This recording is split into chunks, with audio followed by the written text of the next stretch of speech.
This episode of Static is brought to you by Red Dirt Brothers Guitars.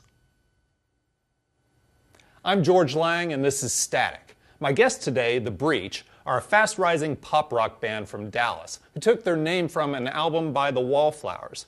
They worked for 3 years to perfect the sound on their album What You Make It, which is out now on iTunes. This is The Breach.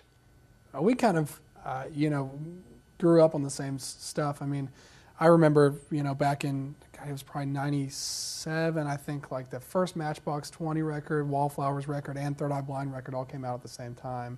And that's probably the first memory of something other than, say, the Beatles or classic things. And I say we definitely have taken from a lot of that stuff that they've done throughout the years, especially with Jimmy Eat World as well. Bands like that were definitely a pretty big influence, along with some other things like Ryan Adams, too. Some more Americana-sounding kind of stuff definitely influenced this record in some way.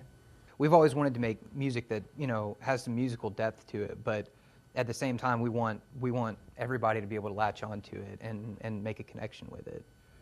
And it does. I mean, it comes out that way. I mean, I know Michael and I don't just sit down and say we're going to write a song that sounds like this. It just I'll be driving in the car or something, and on a line or a melody or something will pop into my head, and then that'll turn into a song. So it's not really a forced kind of I want to sound like this thing. It just happens that way. There aren't a whole lot of bands doing what we do in Dallas. I think there are a couple of really good bands like Sleeper Star and Green River Ordinance out of Dallas. But other than that, there aren't really a lot of bands that are going to pull a whole lot of people out of their hometown, I think. When we were in high school, the Deep Ellum thing was happening, and that was huge, and there were tons of bands, and that sense, due to a lot of, crime issues and things like that, has kind of died. And so now, you're kind of being forced to either play huge venues or very, very tiny places. And of course, now with a lot of the big indie kind of hipster scene that's going on right now in Dallas and a lot of other cities, like bands like us are not, the most trendy thing that's happening right now. So it does make it kind of difficult. I think being able to have things like MySpace and Pure Volume and Facebook and things like that, we can, have people, we can get the kind of distribution that we otherwise wouldn't get unless we were on a label, which we're not.